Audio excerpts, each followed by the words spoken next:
ఖమ్మంలో మంత్రి తుమ్మల నాగేశ్వరరావు జన్మదిన వేడుకలు.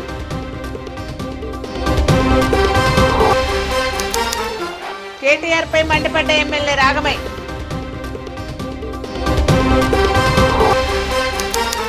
ఖమ్మంలో ఘనంగా కార్తీక పౌర్ణమి పూజలు.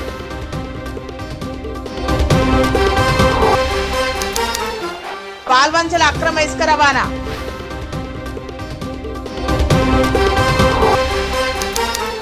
ఖమ్మం జిల్లా పాలేరులో కార్తీక పౌర్ణమి వేడుకలు.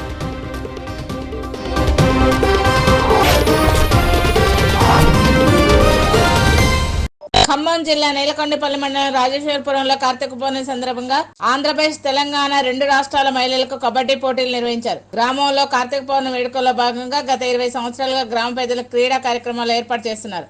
క్రీడలలో మహిళలను ప్రోత్సహించాలనే ఉద్దేశంతో రెండు రాష్ట్రాల కబడ్డీ పోటీలను ఏర్పాటు చేసినట్లు గ్రామ పెద్దలు సంతోషం వ్యక్తం చేస్తున్నారు.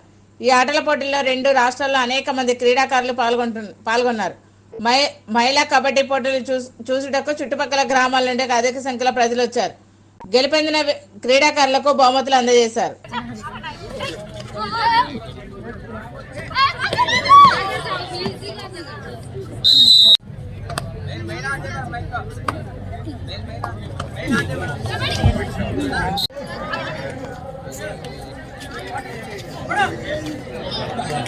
దండాపుల్లయ్య గారు, మిసెస్ హేమలత గారు మన క్రీడా ప్రాంగణంలోకి వెంచేస్తున్నారు. వారికి స్వాగతం, సుస్వాగతం.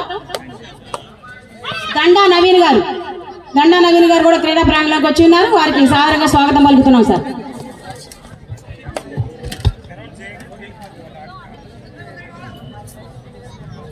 వ్యవసాయ శాఖ మంత్రి తుమ్మల నాగేశ్వరరావు జన్మదిన వేడుకలు ఘనంగా జరిగాయి. ఈ సందర్భంగా ఖమ్మం నియోజకవర్గం వ్యాప్తంగా అన్నదాన కార్యక్రమాలు నిర్వహించారు. ఖమ్మం పట్టణంలోని 50వ డివిజన్ కార్పొరేటర్ రాపర్తి శరత్ వికలాంగులకు ట్రై సైకిళ్లను పంపిణీ చేశారు.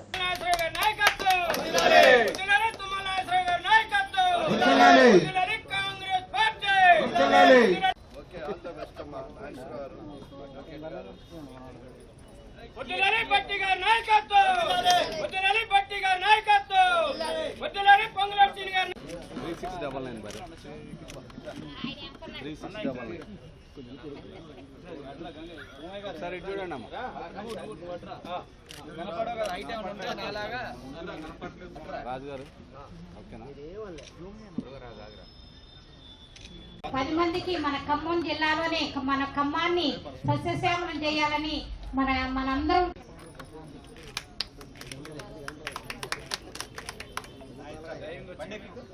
మాజీ ఎమ్మెల్యే డాక్టర్ బాలకృష్ణయ్య తన వైద్య వృత్తితో ఎంతో మంది పేద ప్రజలకు సేవలు అందించారని మాజీ మంత్రి సింగిరెడ్డి నిరంజన్ రెడ్డి అన్నారు. బాలకృష్ణయ్య శత జయంతి సందర్భంగా ఆయన విగ్రహానికి నిరంజన్ రెడ్డి పూలమాల వేసి నివాళులర్పించారు.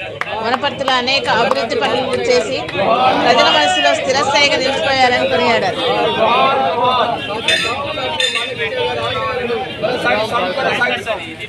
ఖమ్మం జిల్లా సత్తుపల్లి ఎమ్మెల్యే క్యాంప్ ఆఫీసులో మంత్రి తుమ్మల నాగేశ్వరరావు పుట్టినరోజు వేడుకలు ఘనంగా జరిగాయి. ఈ సందర్భంగా మున్సిపల్ కార్మికులకు నిత్యావసర సరుకులను ఎమ్మెల్యే మట్టా రాగమయ్య దయానంద అందజేశారు. ఈ వేడుకల్లో కాంగ్రెస్ పార్టీ నేతలు పాల్గొన్నారు.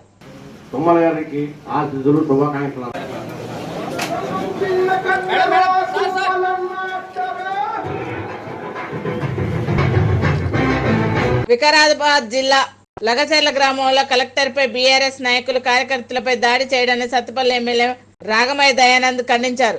ప్రీ ప్లాన్ గా రైతుల ముసుగులో వచ్చి దాడికి పాల్పడ్డారన్నారు. కేటీఆర్ ప్రభుత్వంపై చెడు ప్రచారం చేస్తున్న తీరును మార్చుకోవాలన్నారు. కేసీఆర్ కి మానవత్వం ఉంటే రేవంత్ రెడ్డి కూతురు పెళ్లికి రానివ్వకుండా జైల్లో పెట్టించినప్పుడు ఏమైందని ప్రశ్నించారు. ఇది ఎంత సిగ్గుచేటైన విషయము. అలాగే లగచర్లలో కలెక్టర్ గారు ప్రజాభిప్రాయ సేకరణకి వెళ్ళారు. ప్రజాభిప్రాయ సేకరణకి వెళ్తే మరి మన బీఆర్ఎస్ శ్రేణులు రైతుల ముసుగులో వచ్చి గూండాలు దాడి చేసి కలెక్టర్ మీద, అధికారుల మీద దాడి చేయడం ఎంతో వాళ్ళ ప్రాణహాని అంటే చూస్తూనే ఉన్నాం మన విజువల్స్. కారు మీద రాళ్లు వేసి కొట్టడం కానీ, కలెక్టర్ వెంట పడడం కానీ, అధికారుల వెంట పడడం కానీ, ఇది చాలా తీవ్రంగా ఖండిస్తున్నాం మేము. ఎందుకంటే వీళ్ళు రైతుల ముసుగులో రైతులను రెచ్చగొట్టి ఈ విధంగా దాడులకు పాల్పడడం, వాళ్ళకి అధికారులకి ప్రాణహానికి అవకాశం ఇవ్వడం అనేది చాలా శోచనీయం.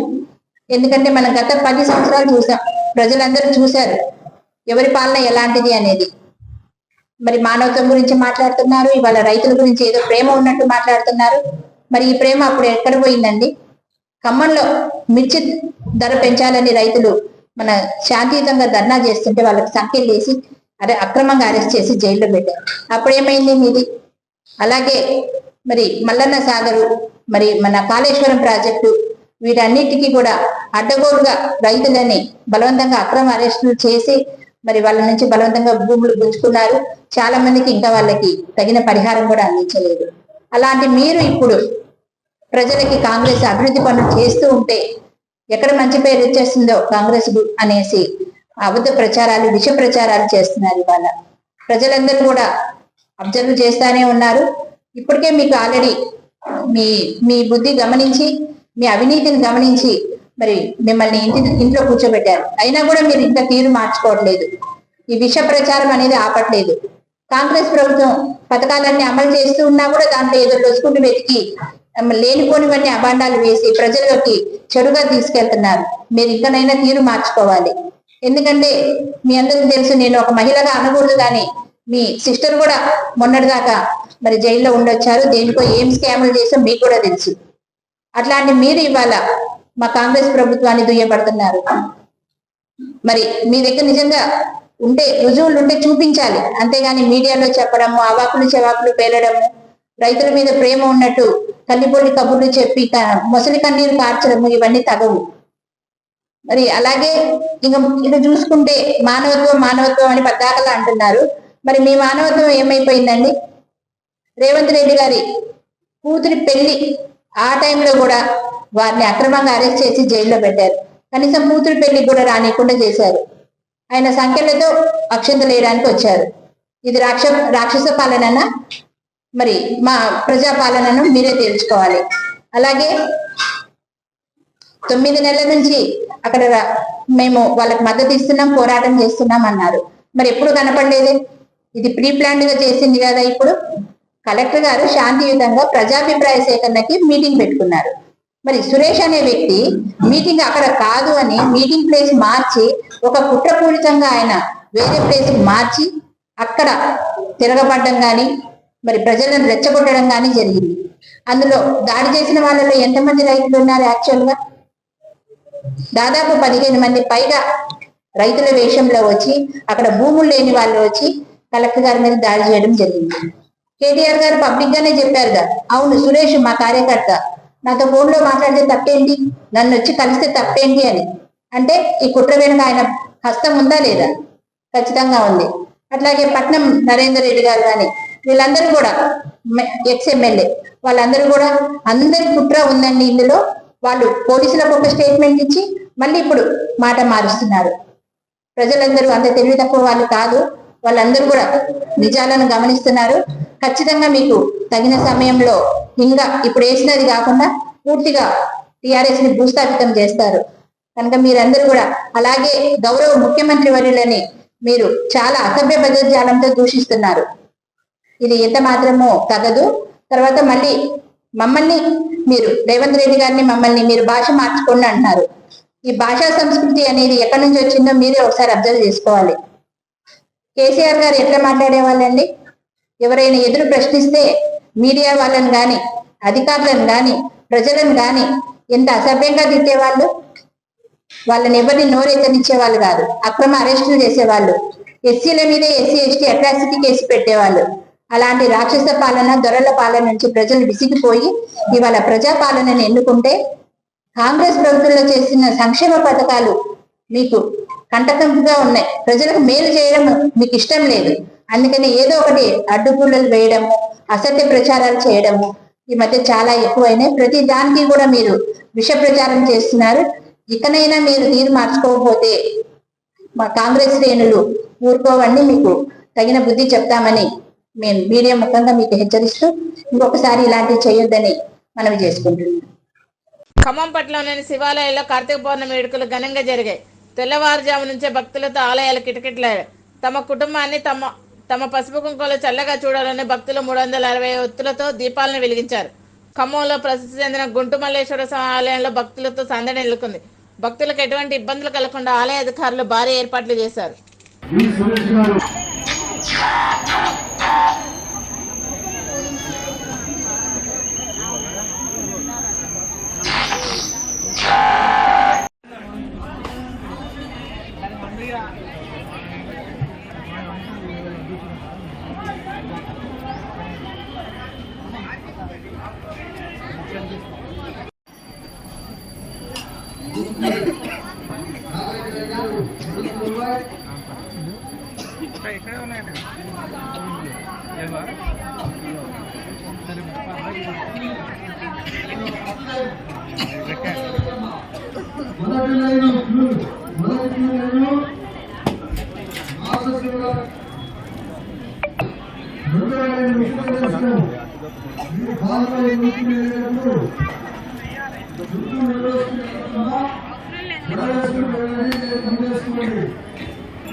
మాటగానే ఒత్తుడు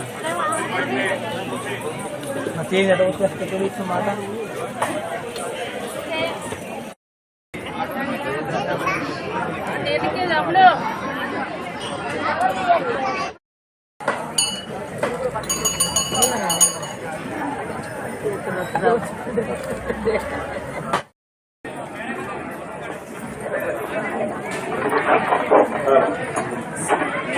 భద్రాద్రి కొత్తగూడెం జిల్లా పాల్వంచ నవభారత్ స్పాంజ్ ఐరన్ కాలనీలో వెలిసిన శ్రీ పార్వతీ సమేత రామలింగేశ్వర స్వామి దేవాలయంలో కార్తీక పౌర్ణమి రోజున స్వామికి అమ్మవార్లను దర్శించుకునేందుకు తెల్లవారుజాము నుండే భక్తులు బారులు తీరారు. ఆలయంలో మహాన్యాస రుద్రాభిషేకాలు అత్యంత వైభవంగా నిర్వహించారు. అధిక సంఖ్యలో వచ్చిన మహిళలు దీపాలు వెలిగించి స్వామిని వేడుకున్నారు. భారీగా తరలి వచ్చిన భక్తులతో ఆలయం కిటకిటలాడింది.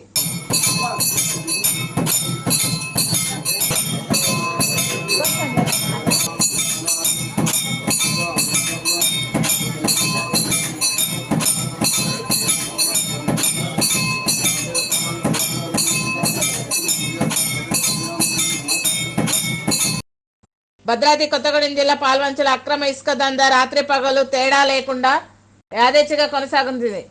కుంటినాగలగూడెం, గుర్రాలకుంట, శ్రీనివాస్ కాలనీ సమీపంలో గల మొర్రేడు వాగు నుండి అక్రమంగా తోడేస్తున్నారు. ప్రతిరోజు పదుల సంఖ్యలో ట్రాక్టర్ల ద్వారా పట్టణానికి రవాణా చేస్తూ ప్రభుత్వ ఆదాయాన్ని దిగమింగుతున్నారు. అతివేగంగా వస్తున్న ట్రాక్టర్లతో ఉదయం పూట వాకింగ్ కి వెళ్తున్న వారు భయభ్రాంతులకు గురవుతున్నారు. కట్టడి చేయాల్సిన వారే సహాయ సహకారాలు అందిస్తున్నారని ప్రజలు ఆవేదన వ్యక్తం చేస్తున్నారు. ఖమ్మం జిల్లా పెనుబల్లి మండలం రామచంద్రాపురం భవనపాలెం అటవీ ప్రాంతంలో వెలిసిన శ్రీ స్వయంభు నీలాద్రీశ్వర స్వామి ఆలయంలో కార్తీక పౌర్ణమి వేడుకలు ఘనంగా జరిగాయి. తెల్లవారుజాము నుండి భక్తులు రాకలతో ఆలయంలో ఓంకార నాదాలతో మారుమోగాయి. ఈ దేవాలయం కాకతీయుల కాలం నాటి పురాతన దేవాలయం కావడంతో చుట్టుపక్కల ప్రాంతాల నుంచే కాక ఆంధ్ర నుంచి కూడా భక్తులు ఇక్కడికి విచ్చేసి పూజలు నిర్వహించారు. రాత్రి సమయం కావడంతో భక్తులను కొలంలో దేవాలయంలో దీపాలు వెలిగించి ఆ పరమశివుని ఆరాధించారు.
అవసరాలు మండపంతో రావాల్సి కోరుతున్నాం.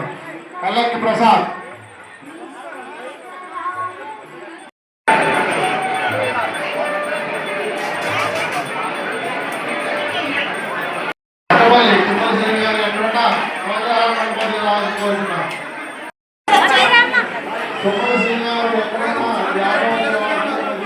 ఖమ్మం జిల్లా పాలేరు నియోజకవర్గంలో శైవ క్షేత్రాలు కార్తీక పౌర్ణమి రోజు భక్తులతో కిటకిటలాడాయి. కార్తీక పౌర్ణమి సందర్భంగా కూసుమంచి శ్రీ గణేశ్వర ఆలయం, తీర్థాల సంగమేశ్వర ఆలయానికి తెల్లవారుజాము నుంచే భక్తులు స్వామివారిని దర్శించుకొని ప్రత్యేక పూజలు, అభిషేకాలు నిర్వహించారు. కార్తీక పౌర్ణమి సందర్భంగా శివలింగాలను ప్రత్యేకంగా అలంకరించారు.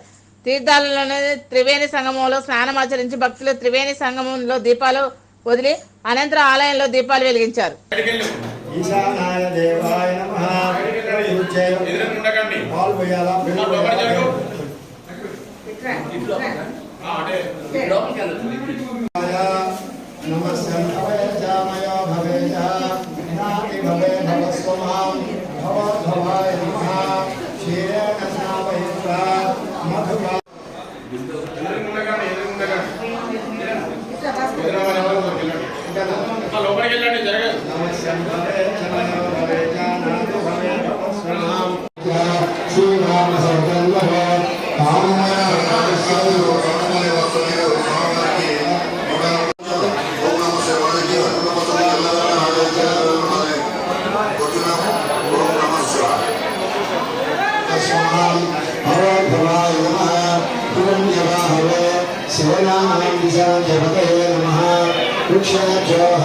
లగచర్ల అధికారులపై దాడి ఘటనలో కేటీఆర్, హరీష్ రావు ఇద్దరు కలిసి పరిపాలనను సజావుగా జరగకుండా ప్రజలను రెచ్చగొడుతున్నారని ఖమ్మం జిల్లా కాంగ్రెస్ అధ్యక్షులు దుర్గాప్రసాద్ విమర్శించారు. బీఆర్ఎస్ పార్టీ ప్రభుత్వ ఆస్తుల మీద, అధికారుల మీద దౌర్జన్యం చేసి ఆనవాయితీగా మారిందని ఆరోపించారు. రెచ్చగొట్టిన వారికి ప్రభుత్వం తగిన బుద్ధి చెబుతుందన్నారు.